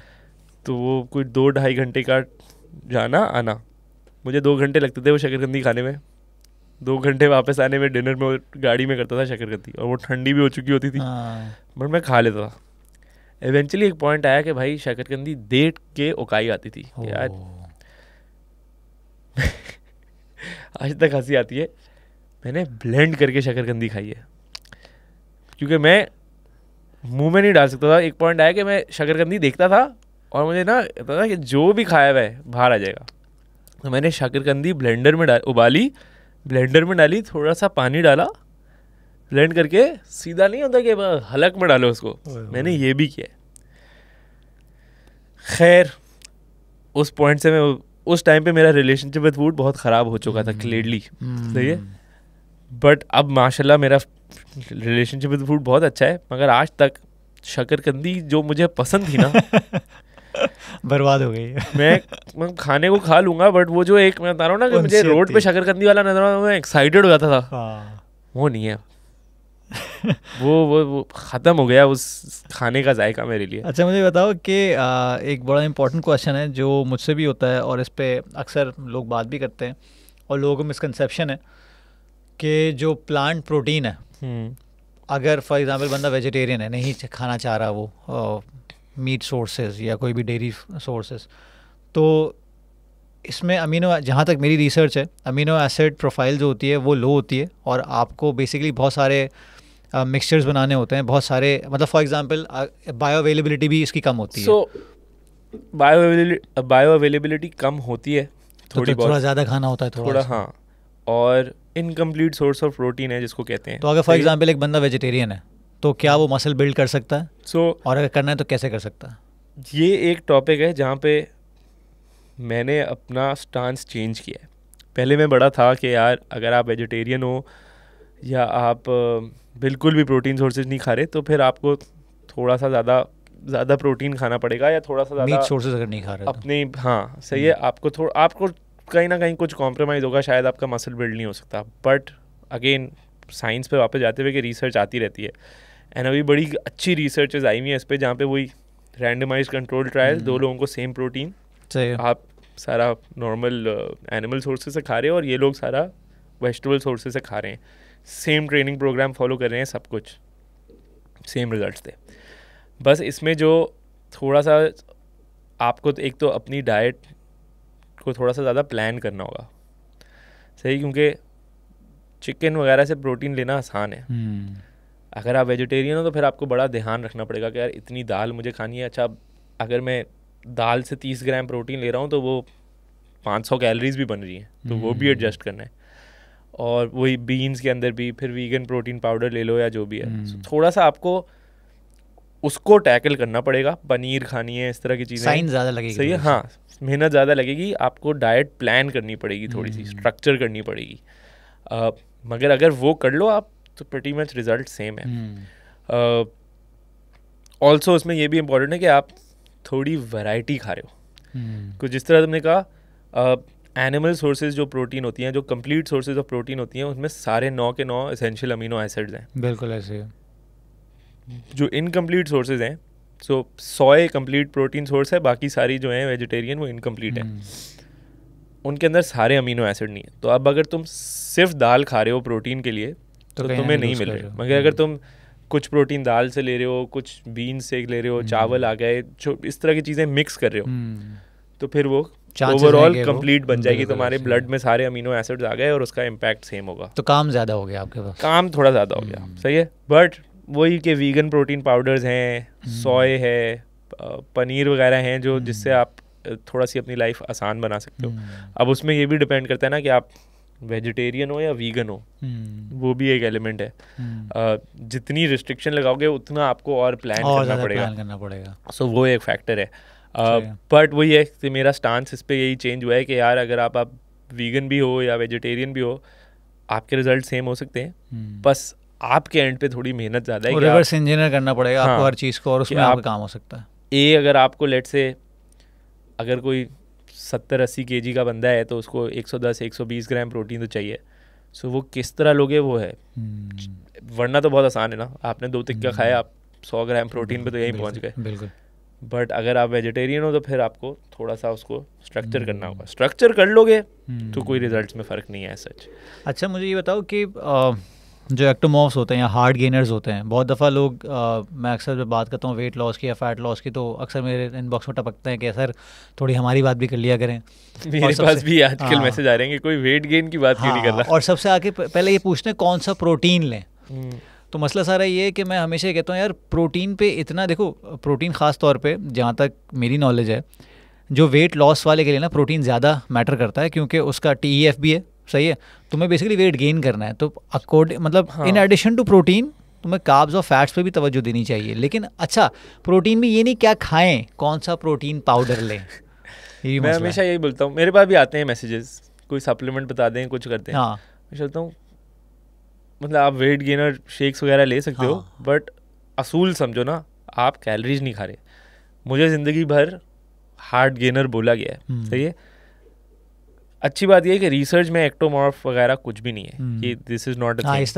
सारी डिपेंड आती है कैलोरीज पे। कुछ लोग जनरली नहीं खाते कैलोरीज, इसमें बहुत से फैक्टर्स हैं, जेनेटिक्स हैं, आपकी अपब्रिंगिंग है, बहुत सी चीज़ें, आपके घर का एनवायरनमेंट क्या था, स्ट्रेस रिस्पॉन्स क्या है। जैसे मैं हूँ, जब मैं स्ट्रेस्ड होता हूँ मैं खाना नहीं खाता। सो अगर मैं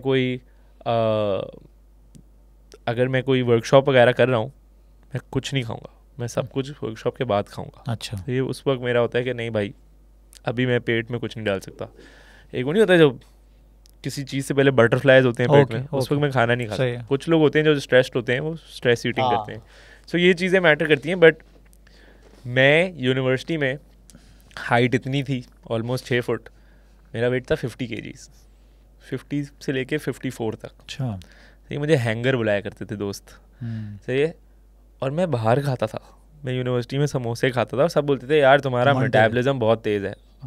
जब मैं इस फील्ड में आया मैंने कैलोरीज ट्रैक करना शुरू की। मैं कहा यार मैं नाश्ता तो करता नहीं था, मैं यूनिवर्सिटी चलाता था, वहाँ 2 समोसे खाए, 1 कोल्ड ड्रिंक पी, रात को कुछ बाहर से खा लिया, 1500 कैलोरी है, 1600-1700 कैलोरीज है। यूनिवर्सिटी में चलते चलते बहुत थे, सरप्लस तो कहीं से नहीं है, तो वेट मेंटेन हो रहा था अपनी जगह पे। सही बात है। सही है। मेरा भाई रोज़ रात को KFC खाया करता था। सही है।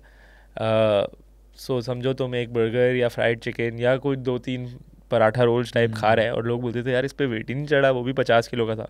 वो ये नहीं देखते थे कि वो ना लंच करता है ना वो ब्रेकफास्ट करता है। सो अगर वो रात को 2000 कैलोरी भी खा रहा है, वो सिर्फ वही खा रहा है, सो वेट क्यों चढ़ेगा। अब उसी ने ज़्यादा खाना शुरू किया है, नौकरी कर रहा है, माशाल्लाह पैसे आ रहे हैं, लंच भी बाहर से कर रहे हैं, डिनर भी बाहर से कर रहे हैं, वेट यूँ शूट अप करना शुरू हो गया।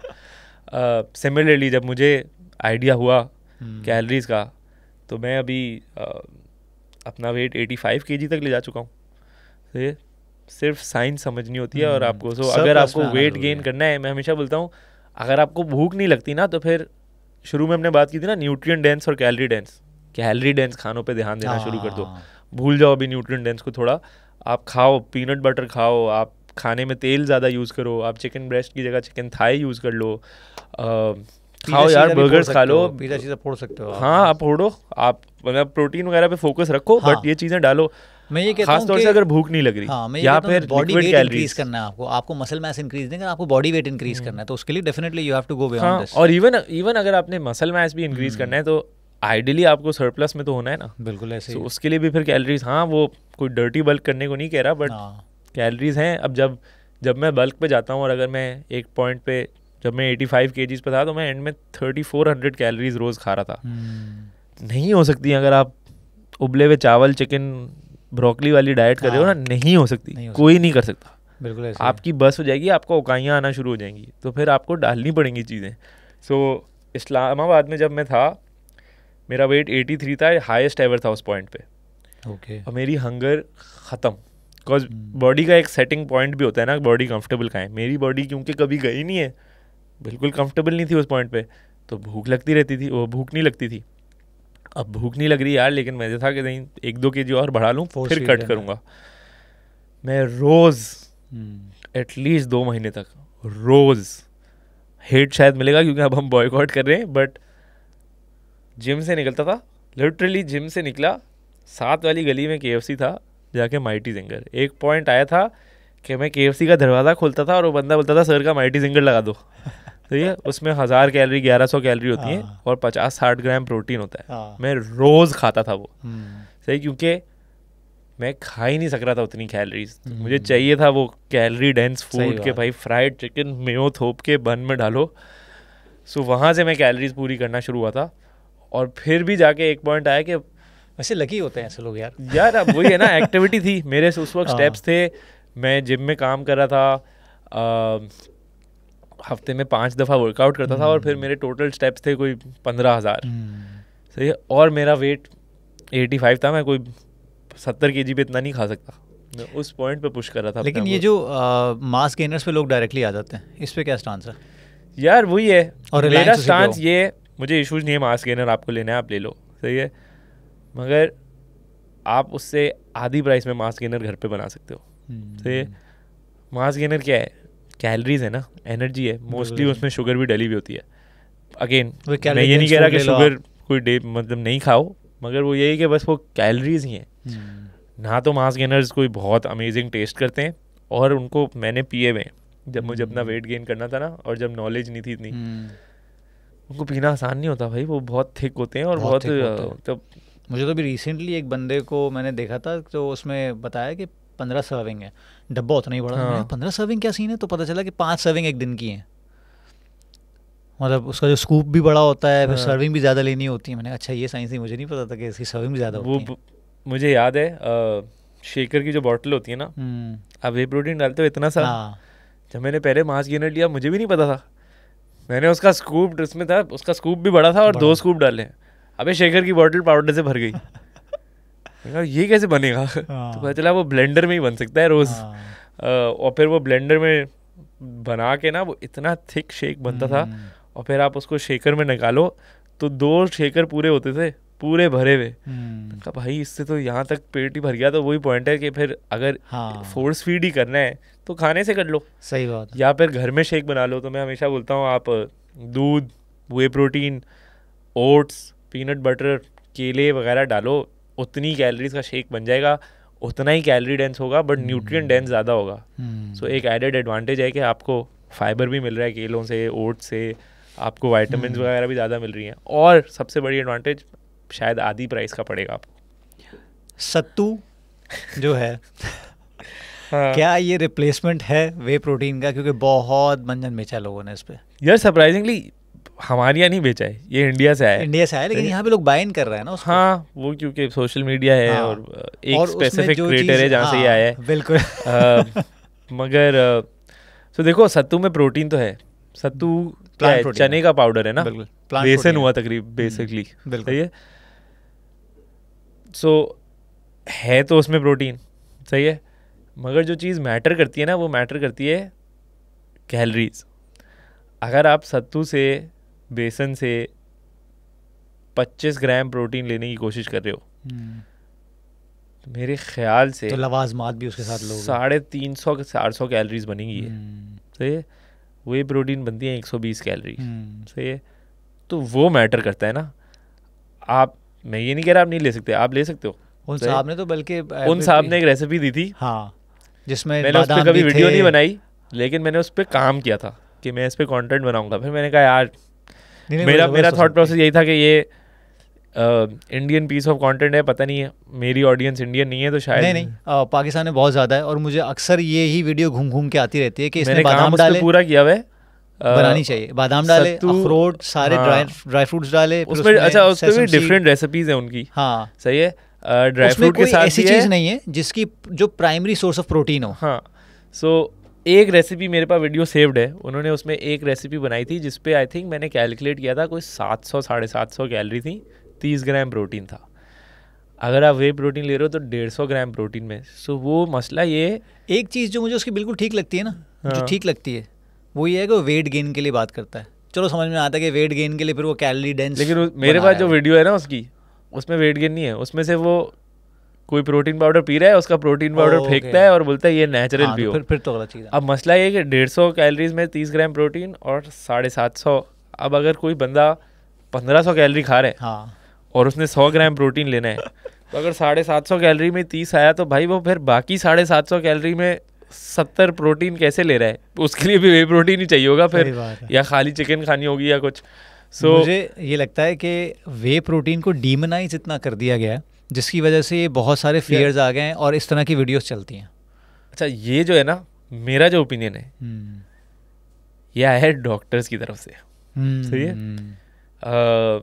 मेरे डॉक्टर से बहुत पंगे होते रहते हैं, और वो इसलिए कुछ लोग ये नहीं समझते कि डॉक्टर्स के स्कोप ऑफ प्रैक्टिस में न्यूट्रिशन नहीं है, सही है। हमारी आवाम को ये नहीं पता, हमारी पप्पो को पता ना न्यूट्रिशन, वैसे उनको पता है। MBBS में मुश्किल से 3 घंटे शायद ये लोग लगाते हैं। यार मेरी बहन है MBBS, मुझसे डाइट प्लान मांगती रहती है।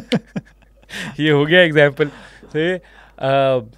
सो हाँ, मेरे कुछ क्लाइंट्स हैं जो MBBS हैं, सही है। वो मेरे क्लाइंट्स क्यों हैं भाई, अगर उनको मुझसे ज़्यादा पता है? नहीं पता होता। सही बात, सही है। बट जनरली बहुत से डॉक्टर्स हैं। अब जैसे मेरा पंगा जब होता है ना, जो चीज़ मुझे सबसे ज़्यादा तब चढ़ाती है ना, वो होती है जब कोई आर्ग्यूमेंट कर रहा हो और वो कहते हैं ना अपील टू अथॉरिटी, जिसको कहते हैं कि मैंने रिसर्च स्टडी शेयर की और उसका आगे से जवाब आया आपको नहीं पता मैं डॉक्टर हूँ। मेरा जो खून खौलता है ना उस वक्त कि ये जो एक वो एरोगेंस है, एरोगेंस भी नहीं कहूँगा मैं, क्या बोलूँ इसको, एक वो नेग्लिजेंस है, इग्नोरेंस है, अपने आपको जो खुद उन्होंने यहाँ चढ़ाया हुआ है ना कि भाई हम डॉक्टर हैं, हमें सब पता है। अगर मेडिसिन की बात हो रही होती मैं ज़रूर आपकी बात मानता, बट अभी जैसे आज ही किसी ने मुझे बात चल रही थी, डॉक्टर्स तो हैं, फिर डॉक्टर्स के अंदर एक अलग ब्रीड है जिनको कहते हैं गायनोकोलॉजिस्ट। ब्रो, उन्होंने इतनी न्यूट्रिशन एडवाइस दी हुई है। अब एक, अगर किसी को PCOS है ना, सही है, ये शायद इस वीडियो का सबसे व्यूड पार्ट होगा, सही है, बट अगर किसी को PCOS है, सो PCOS में रेकमेंडेड है कि आप प्रोटीन ज़्यादा खाओ। क्योंकि PCOS में कुछ डेटा है, कुछ स्टडीज़ हैं जो दिखाती हैं जब तुम सोते हो ना तो तुम सोते हुए फैट बर्न कर रहे होते हो।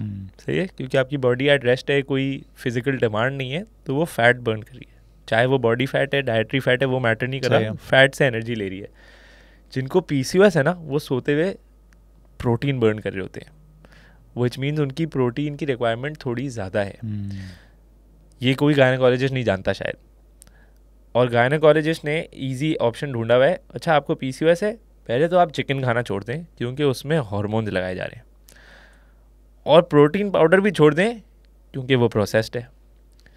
सो जिन लोगों को प्रोटीन की ज़रूरत है, आपने और उनको प्रोटीन से डरा दिया है, तो उनकी इंटेक अगर वैसी कम होती है हमारे मुल्क में, वो और गिर गई। सो वो फिर प्रॉब्लमैटिक बनता है, और उससे मुझे गुस्सा चढ़ता है। तो मुझे तकरीबन, और ये दोनों चीज़ें by the way evidence based नहीं है। मैंने एक्चुअली रिसर्च ढूंढने की कोशिश की है कि ये जो बोला जाता है ना कि चिकन में इंजेक्शन हार्मोन्स लगाए जा रहे हैं और उससे हमारे हार्मोन्स ख़राब हो रहे हैं। भाई मुझे अगर कोई पॉडकास्ट देख रहा है, बता दे ये कहाँ से आया है, ये किसने बोला था, कौन सी रिसर्च है, कहाँ है। मैंने पूरी ढूंढने की कोशिश की है कि इसको मुझे कंटेंट बनाना था, सच है नहीं है, डीबंक करूं, कुछ नहीं है। तकरीबन कोई मुझे वे प्रोटीन यूज़ करते हुए कोई 6 साल तो हो गए मेरे ख्याल से। हाँ 5-6 साल हो गए। जब मैंने स्टार्ट किया था, शुरू करने वाला था, तो मेरा एक दोस्त है जो फार्मासिस्ट है और मेरे साथ उसने MBA किया था, तो मैंने, और वो एक ज़माने में टीके शेक लगा के अच्छी बॉडी बनाई थी उसने, तो मैंने उससे ऐसे ही पूछ लिया था, मैं उसको बता दिया था, पूछने से बता दिया था कि यार वो वे प्रोटीन ऑर्डर कर रहा हूँ। पागल हो गया तू, जब टीके लगाना सही है, हाँ, वे प्रोटीन लगा सकते हैं। उसने मुझे बाकायदा ये कहा कि अगर ये करना है ना तो भाई ये करना पड़ेगा, ये वे प्रोटीन ऑर्डर कोई काम के नहीं है, किडनी बर्बाद कर देते हैं। And he was a pharmacist, और MI फार्मासिस्ट भी नहीं, मतलब गोल्ड मेडलिस्ट फार्मासिस्ट। तो ये तो यहाँ का, मैं क्या ही बोलूँ इस पर। अगर बंदा टीके लगा रहा है और वे प्रोटीन से डर रहा है, यार ये मेरे क्लाइंट्स हैं जो पाकिस्तान में नहीं है, बाहर के क्लाइंट्स हैं, उनको कभी वे प्रोटीन रिकमेंड कर दो, नहीं यार ये मैंने सुना ही होता है, मगर कल तो आपकी डायरी के अंदर वोडका डली हुई थी। सो वो तो सीधा पता है हमें क्लास 1 कार्सिनोजन है, उससे कैंसर होता है, उससे इशू नहीं है आपको। सही बात। सो बस वो, और ये इसके पीछे सोशल मीडिया का ही हाथ है कि इतना डरा दिया ना लोगों को। सही है कि बस वो, और मेरा ओपिनियन ये है कि ये डॉक्टर्स से आया है। सही है, और ख़ास तौर से हमारे यहाँ डॉक्टर्स का एक ईजी वे आउट है, एंड आई थिंक ये सबसे डैमेजिंग चीज़ है जो डॉक्टर्स करते हैं कि यार अगर तुम डॉक्टर हो, तुम्हें नहीं पता शायद वे प्रोटीन के बारे में ना, क्योंकि तुम्हें नहीं पता, तुम रेफर आउट नहीं करोगे यार डाइटिशियन से कंसल्ट कर लें, नहीं ये नहीं लेना।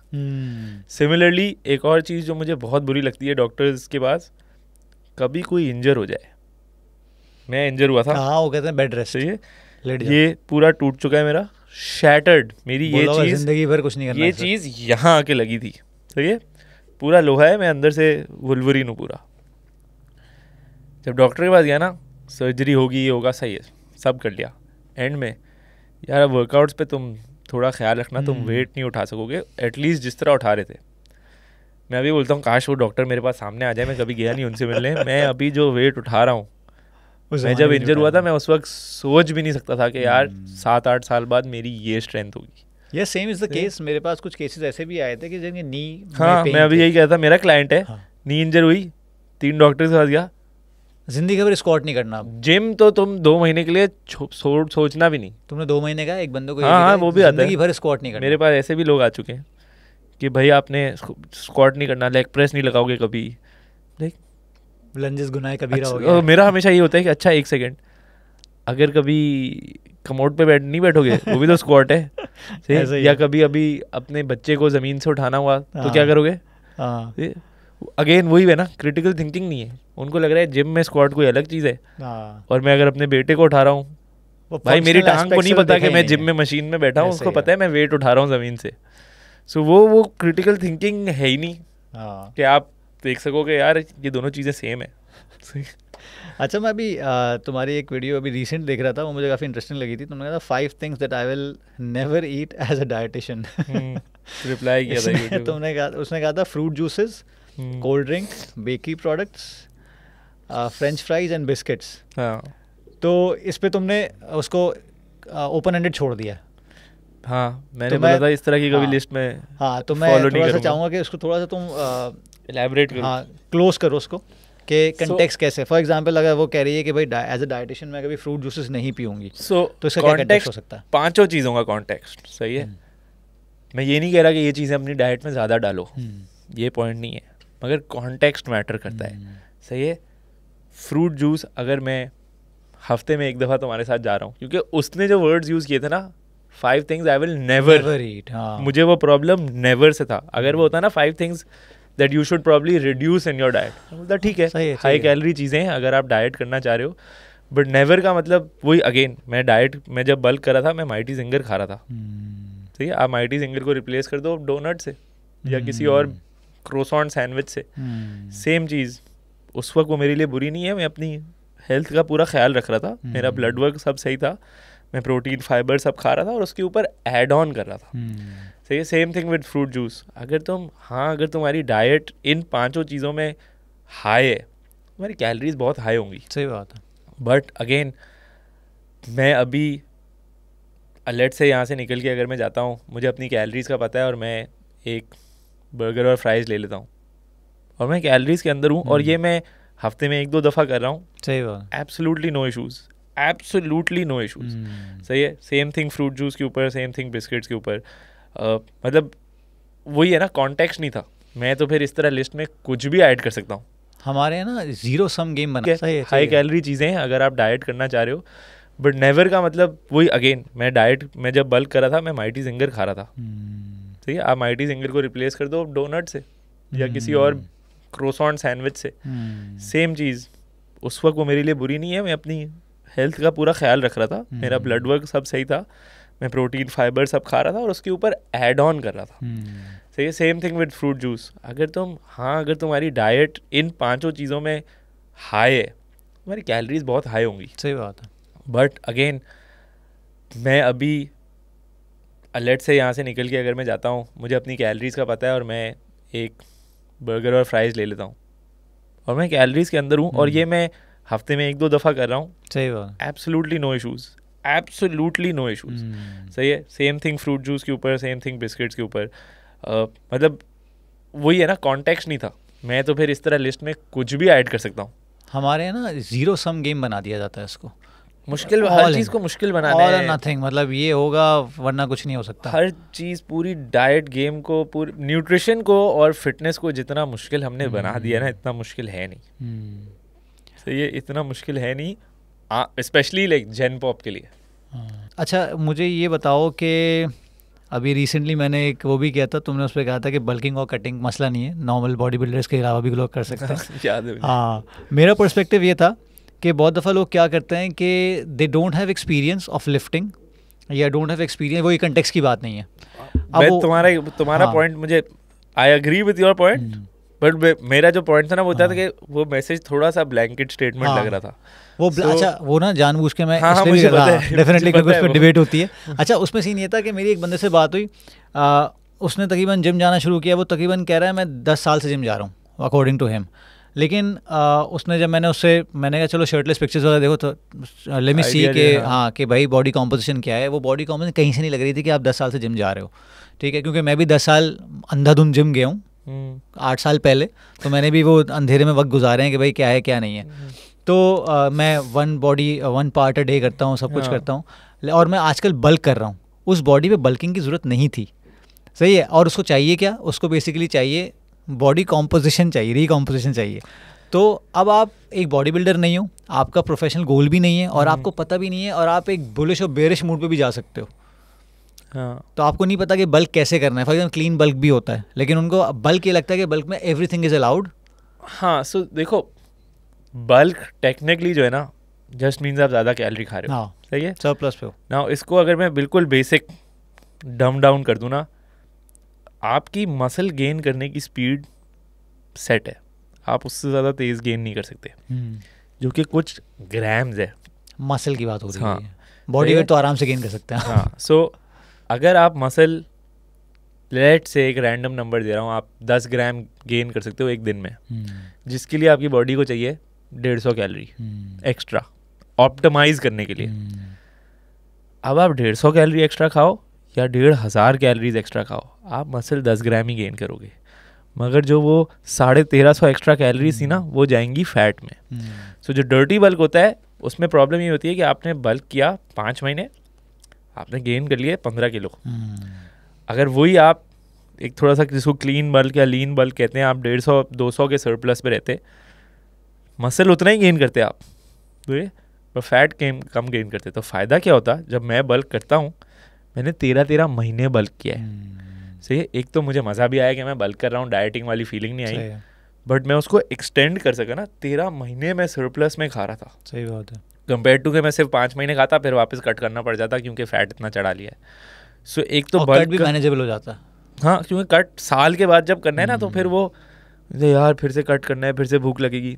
मैं अपने कट्स को लुक फॉरवर्ड करता हूँ क्योंकि मुझे होता है हाँ यार मैं अभी मैंने कट किया है और मैं अच्छा अभी 12% बॉडी फैट पे हूँ, जो कि मेरे ख्याल से इससे नीचे एवरेज बंदे को जाने की जरूरत नहीं है। जिंदगी आप आजाद करोगे, ठीक है। मैं जा चुका हूँ 7% पे और जो साइड इफेक्ट्स होते हैं ना बहुत सी चीज़ों पे, एनर्जी लेवल्स पे, जॉइंट हेल्थ पे, स्लीप पे, हंगर पे, लिबिडो पे, वो 10 के करीब आते आते तो अजाब हो जाती है जिंदगी। मैं प्रोफेशनल रीजन नहीं है, जब पिक्चर्स हैं अपलोडेड 7% पे, जब पेट पे सारी नसें बाहर थी और मैं खुद बोलता हूँ मैं उस पॉइंट पे नहीं जाना चाहता वापस।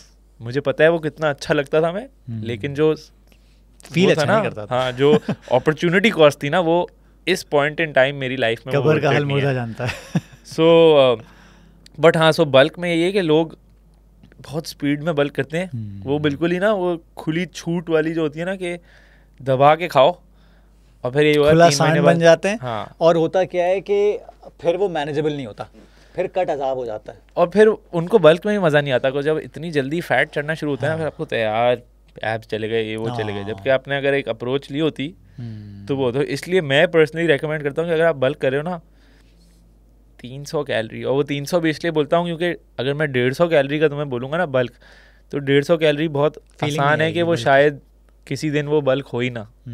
तुमने कोई चीज़ गलत ट्रैक कर ली या ओवर एस्टिमेट कर ली, वो 150 कैलोरी बल्क में नहीं थे तुम उस दिन। सो इसलिए 300 ताकि वो थोड़ा सा मार्जिन हो कि आप बल्क में हो। बट अदरवाइज हाँ, लोगों को बल्किंग अप्रोच बहुत गलत है। और जो तुम्हारा पॉइंट था कि यहाँ बहुत से लोगों को बल्क और कट करने की, स्पेशली अगर कोई बिगनर है ना बिगनर का मतलब ये नहीं है कि पहली दफ़ा, जिस तरह तुमने एग्जांपल दिया, अगर उसने कभी प्रॉपर ट्रेनिंग प्रोग्राम और कभी न्यूट्रिशन पे फोकस ही नहीं किया तो वो शायद 10 साल बाद भी बिगनर ही है। ऐसे ही। सो उनके लिए मैं बोलूँगा बेस्ट है या तो छोटा सा डेफिसिट अगर कुछ फैट है, वरना मेंटेनेंस कैलोरीज खाओ, ट्रेनिंग और न्यूट्रिशन को ऑप्टिमाइज करो, और आपको जो वो रिजल्ट मिलेंगे वो एक दफ़ा उसको तुम कहते हैं ना मिल्क कर लिया, इससे जितना शहद निकाल सकते थे निकाल लिया, फिर तुम्हें बल्क कट की ज़रूरत पड़ेगी। सही है कि ताकि तुम्हें मसल गेन करना है तो उसको ऑप्टिमाइज करना है। ठीक है। अच्छा, इस सिलसिला ये है कि बातें मेरे पास अभी सवाल भी बहुत हैं, चीज़ें ही बहुत हैं, तुम्हारे पास भी टाइम कम है, मेरे पास भी टाइम कम है, और डेफिनेटली ऑडियंस भी बोर हो जाती है बहुत लंबे लंबे पॉडकास्ट देख के। तो कोशिश ये होगी कि अगली दफ़ा दोबारा चक्कर लगाओ तो अपन 2-3 एपिसोड एक साथ कर लें और सीरीज़ कर लें, क्योंकि ये चीज़ें बहुत ज़्यादा हैं। और मिथ्स, और जो तुम छोटी छोटी वीडियोस बनाते हो, मेरा तो ख्याल है कि हर वीडियो पूरा पूरा पॉडकास्ट बन सकता है यार। हाँ, सो पहले मैं जो कंटेंट बनाता था ना वो थोड़ा सा हमेशा लंबा होता था, 2.5-3 मिनट तो चला ही जाता था, क्योंकि मुझे शौक है बात करने का। अब तुम ना, मैं कराची की नॉर्मल लैंग्वेज बोलूँगा, उंगली करके निकल जाते हो सामने बंदे की अड़ जाती है। अच्छा, अभी भी पता है क्या है, अक्सर जब मैं कंटेंट बनाता हूँ ना, मेरा कंटेंट इस तरह होता है, मैंने वीडियो देखी और मैंने अपना कैमरा रख दिया, मैं कोई स्क्रिप्ट नहीं बनाता, ऐसे सही है। सो अक्सर जो पहला टेक होता है ना मेरा 3-4 मिनट का होता है, फिर मैं देखता हूँ भाई ये तो बहुत लंबी वीडियो है, फिर मैं उसको काटता नहीं हूँ क्योंकि मुझे समझ ही नहीं आती कि यार कौन सी चीज़ काटूँ कौन सी चीज़ रहने दूँ। फिर मैं सेकंड टेक या थर्ड टेक लेता हूँ, जिसमें मैं कोशिश करता हूँ कि वो जो इंस्टाग्राम की एक लिमिटेशन है ना 90 सेकंड की, उसके अंदर फिट करूँ। तो मतलब तुम उसको रिवर्स इंजीनियर करते हो यार ये उसमें फिर। हाँ, तो उसमें फिर ये कि मैं बहुत डेप्थ में नहीं जा पाता, वो एक लिमिटेशन है सोशल मीडिया की। अब मैं क्या करूँ। हाँ, अगर मैं यूट्यूब कंटेंट कभी बनाऊँ तो मैं लिटरली उस हर वीडियो को ब्रेक डाउन करके 10 मिनट निकाल सकता हूँ। नहीं, I think you should adopt that style, lane Norton. YouTube वाला, वो यूट्यूब पे, लेकिन उसका इंस्टाग्राम पे देखा है वो छोटी होती है, वो अपनी यूट्यूब वीडियो को ही 1.5 मिनट डालता है इंस्टाग्राम पे। यूट्यूब लॉन्ग शॉर्ट कंटेंट है, ज़ाहिर है वही लोग देखेंगे जो सीरियस होंगे। ये पॉडकास्ट भी बहुत कम लोग देखेंगे जो सीरियस होंगे। प्रॉब्लम यही है, मेरा जो एक, मुझे 12 साल हो गए इस फील्ड में, हमारे पास वो अभी ऑडियंस ही नहीं है जो यूट्यूब पे फिटनेस को देखे। बिल्कुल ऐसे ही, और उसमें भी इंडिया में है, 1-2 जनरेशन लगेंगी। ये भी इंडिया में बहुत बड़ी ऑडियंस है वो, बिल्कुल, पाकिस्तान में नहीं है। और हमें भी वैसे, मेरी भी अच्छी खासी ऑडियंस जो है ना इंडिया से देख रही होती है थोड़ी बहुत। मेरा भी काफ़ी ऑडियंस आ गई है इंडिया से, खासतौर से वो हमारे लोग पता है किसको, मैदा वाली वीडियो के बाद बीबी की वाइन जो मशहूर हुआ था, कराची से मशहूर हुआ था पाकिस्तान। तो हमारी ऑडियंस ऐसे कंटेंट को मशहूर करती है, इस तरह के कंटेंट मशहूर नहीं करती। या हमारे कंटेंट को चाहिए शुगर, ऐसे ही है, ऐसे ही है। मेरा कंटेंट में अब मैं थोड़ा सा, अच्छी बात है, मेरा स्टाइल थोड़ा सा है ह्यूमर। पहले मैं अपने कंटेंट में नहीं डालता था, कुछ मुझे था कि यार मेरा कंटेंट थोड़ा सा साइंटिफिक है, नहीं, इट्स गुड टू हैव। अब मैंने थोड़ा सा ना मिक्स करना शुरू किया है कि यार आप साइंस को और ह्यूमर को मिक्स कर दो, जरूरी भी है, अदरवाइज फिर एंगेजमेंट का भी मसला होता है। वही है ना, मैंने अगर तो मेरे सोशल मीडिया पे जाओ, पहले मेरा कंटेंट प्रॉबली, अगर वैल्यू फॉर मनी या इन्फॉर्मेशन की बात करूँ, ज़्यादा था उस वक्त, लेकिन बट वो ड्राई कंटेंट था। सही है, अब मेरा कंटेंट ड्राई नहीं है, बट जब आप ड्राइनेस को हटाओगे और ह्यूमर डालोगे तो फिर थोड़ी सी इन्फॉर्मेशन कम करनी पड़ेगी। अच्छा, इसको कंक्लूड करते हैं।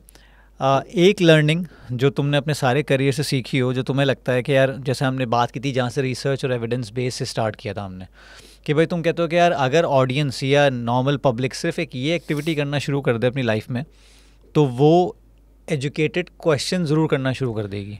तो वो कौन सी एक्टिविटी होगी? यार माइंडसेट की बात कर रहे हो ना, क्या अप्रोच लें?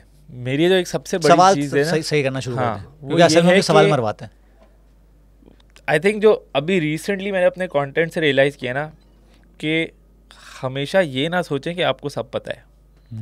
सही है, कुछ जब इस तरह का, तुमने पता नहीं देखा है वो डंकन क्रूगर इफेक्ट का नाम सुना है? हाँ, बिल्कुल ऐसे ही है।